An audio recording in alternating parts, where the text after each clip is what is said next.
Assalamualaikum warahmatullahi wabarakatuh. Perkenalkan, kami dari kelompok 8 ingin mempresentasikan hasil kerja kami yang berjudul Nanogel and Advanced Drug Delivery Tool Current and Future, yang beranggotakan saya sendiri Hana Trisno dengan rekan saya Ivana Faiza. Pengertian nanogel adalah nanopartikel yang tersusun dari hidrogel dengan polimer hidrofilik berkaitan silang dengan ukuran partikel 100-200 nanometer. Nanogel memiliki sifat pengembangan dan degradasi dengan ukuran fleksibel, luas permukaan besar, dan kadar air tinggi. Nanogel digunakan untuk menghantarkan semua agen yang aktif secara biologis dan merupakan obat dengan cara pelepasan yang terkontrol. Dalam berkelanjutan, nanogel terjadi dalam bentuk struktur 3 dimensi di mana obat, polimer, dan fase cairan terdispersi dapat terperangkap. Keunggulan nanogel yang pertama, nanogel memiliki biokompatibilitas tinggi dan formulasi biodegradable. Nanogel dapat dikontrol agar obat dapat dilepaskan secara berkelanjutan dari formulasinya dengan penambahan jaringan polimer. Jaringan polimer juga mengontrol ukuran partikel formulasi. Larutan nanogel yang mengalir bebas mudah terdispersi dalam media berair. Nanogel dapat dengan mudah diberikan secara parenteral dan mukosal. Keuntungan terbesar nanogel adalah mengurangi kebocoran dini obat dari larutan. Obat hidrofilik dan obat hidrofobik dapat diformulasikan dalam formulasi nanogel. Keterbatasan nanogel memiliki efisiensi pembuatan obat yang terbatas dan regulasi pelepasan obat yang kurang optimal. Kadang-kadang interaksi yang kuat antara obat dan polimer menurunkan hidrofilitas nanogel dan menyebabkan strukturnya runtuh, sehingga molekul obat terperangkap secara irreversibel dan meningkatkan hidrofilitas matriks nanogel. Surfaktan atau monomer yang terdapat dalam nanogel dapat menyebabkan efek buruk pada formulasi. Metodenya polimerasi monomer dalam fase homogen dalam lingkungan heterogen skala mikro atau nano. Perakitan fisik polimer interaktif, ikatan silang polimer yang telah dibentuk sebelumnya, proses fotolimerase emulsi, modifikasi kimia pululan baru, teknik FTIR, mikroskop kekuatan atom.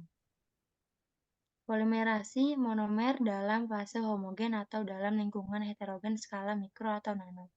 Dalam metode ini, suspensi koloid polimer dibuat melalui nukleasi homogen monomer yang larut dalam air yang digunakan untuk mensintesis nanogel yang distabilisaskan. Nanogel dengan ukuran partikel lebih kecil dapat disintesis dengan menambahkan surfaktan ionik yang juga meningkatkan stabilitas koloid formulasi ketika konsentrasi surfaktan. Selanjutnya ada perakitan fisik polimer interaktif. Ukuran nanogel dikontrol oleh konsentrasi polimer yang tepat dan kondisi lingkungan yang berbeda, seperti pH, kekuatan ionik, dan suhu. Selanjutnya ada ikatan silang polimer yang telah dibentuk sebelumnya. Metode ini terutama digunakan untuk pembuatan nanogel berukuran partikel besar. Nanogel kationik ikatan silang digunakan untuk pengiriman polinukleotida dalam metode polimerasasi ikatan silang. Nanogel dibuat dengan emulsi minyak dalam air diikuti dengan metode penguapan pelarut di mana PEG dikonjugasikan menjadi polietilenimina bercabang. Proses fotopolimerasi emulsi. Pada proses fotopolimerasi emulsi digunakan metode UV untuk pembuatan dextran nanogel, di mana dextran hidroksietil metakrilat diemulsikan dengan abil M90 sebagai emulsi dalam minyak mineral. Produk diperoleh dalam larutan 1:1 aseton banding heksana. Selanjutnya ada modifikasi kimia pululan baru. Campuran kolesterol isosinat dalam dimetil sulfoksida dan piridin digunakan untuk mensintetis nanogel pululan atau CHP berbasis kolesterol. Metode CHP telah dikenal sebagai formulasi nanogel pembawa protein yang baik. Reaksi adisi Michael digunakan untuk memodifikasi metode CHP di mana gugus akrilat dan gugus tiol disubstitusikan dengan polietilen glikol sebanyak 1,1 unit gugus kolesterol per 100 unit glukosa. Teknik FTIR digunakan untuk menggunakan struktur gugus fungsi utama dalam formulasi nanogel. Penyerapan, emisi, dan fotokonduktivitas nanogel ditentukan dengan metode FTIR. Spektrometer FTIR mengumpulkan data spektral dalam rentang spektral yang luas dari sampel yang diberikan. Spektrofotometer FTIR digunakan untuk mendapat data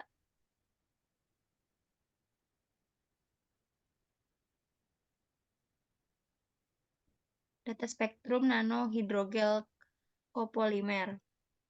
Selanjutnya ada mikroskop kekuatan atom. Juga dikenal sebagai scan forensik mikroskopi adalah jenis scanning probe mikroskopi atau SPM dengan resolusi sangat tinggi. Metode ini 1000 kali lebih unggul dari batas difraksi optik. AFM umumnya digunakan untuk menentukan ukuran dan struktur nanogel. Selanjutnya ada evaluasi. Yang pertama ada modifikasi kimia, yang kedua mekanisme responsif terhadap pH, mekanisme transisi termosensitif dan volume, difusi obat dari nanogel. Selanjutnya akan dilanjutkan oleh rekan saya. Yang selanjutnya itu ada evaluasi stabilitas itu ada pengeringan baku, lokalasi dalam media biologis, UV-Vis, dan EHNMR. Next.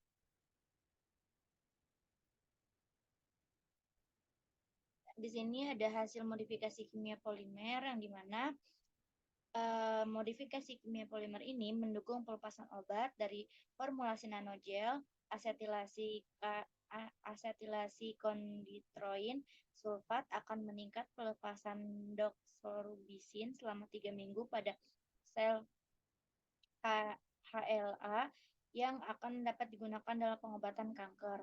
Modifikasi ini menunjukkan interaksi antara AB oligomer dan monomer untuk pengobatan penyakit Alzheimer dan juga meningkatkan mikrolia dan fibilitas sel kortikal. Penambahan kompleks polionanogel yang terdiri dari 2 NN-dietil amonietil, matakrilat, dan inti kelompok kuartener meningkatkan kapasitas peningkatan cRNA untuk pengobatan kanker dan pengiriman gen. Next. Yang selanjutnya itu ada hasil mekanisme yang responsif terhadap pH, di mana nanogel partikel dextran yang mengandung nanogel menunjukkan aktivitas katalitik hidup dan mati untuk pengiriman insulin pada pH tertentu. Sistem ini dikenal sebagai sistem pengiriman insulin yang dimedasi glukosa yang terdiri dari glukosa oksidase, katalase, dan kitosan, dan juga polimer alginat. Polimer yang digunakan dalam sistem tidak larut pada pH netral, ketika pH menjadi asam, polimer membengkak dan obat mulai terlepas dari sistem. Next. Yang selanjutnya itu ada mekanisme transisi termosensitif dan volume. Pada gambar ini, nanogel transmorfensif disintesis melalui modifikasi polietilnimina dengan gugus fluoronik yang memberikan penurunan ukuran partikel dan berhasil digunakan untuk sistem pengiriman gen. Nanogel polialkilena oksida volume diperluas yang responsif terhadap suhu mulai melepaskan obat karena rusaknya jaringan seluler. Next. Untuk hasil difusinya pada gambar ini, di mana terjadi ketika obat atau zat aktif lainnya melewati polimer yang membentuk alat pelepasan terkontrol. Difusi dapat terjadi pada skala makroskopis seperti melalui pori-pori dalam matriks polimer atau pada tingkat molekuler dengan melewati antara rantai polimer. Proses polimer dan zat aktif telah dibuat dicampur sehingga membentuk sistem homogen yang disebut sistem matriks. Next.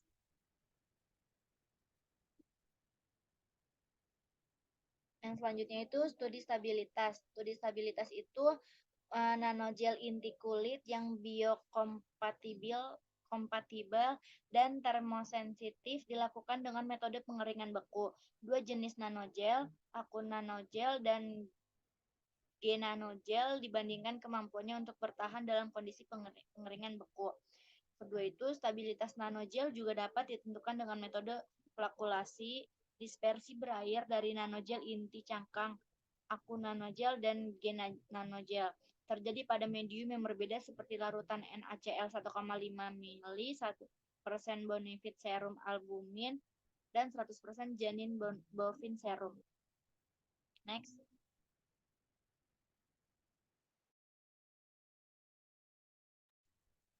Dari hasil UV-Vis, metode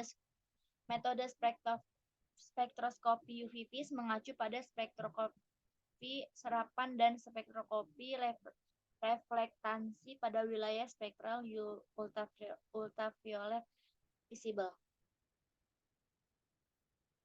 Next.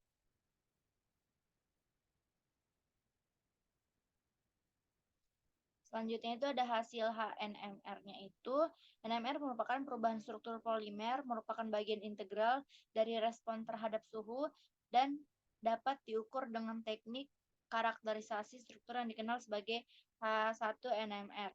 Uji termosensitivitas dilakukan pada nanogel, doxorubicin, dan ditentukan variasi intensitas atau pergeseran kimia dari karakteristik puncak NMR dalam polimer yang menunjukkan variasi struktural dengan respon suhu yang berbeda.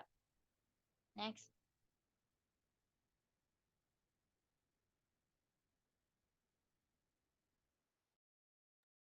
Berikut daftar pustaka terlampir.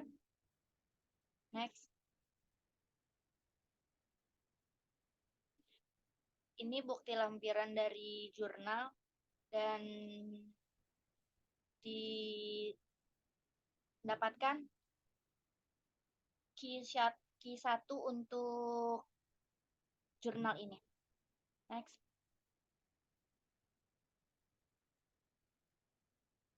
Lebihnya saya serahkan pada moderator. Mungkin segitu saja yang dapat kami sampaikan. Kurang lebihnya mohon maaf. Wassalamualaikum warahmatullahi wabarakatuh.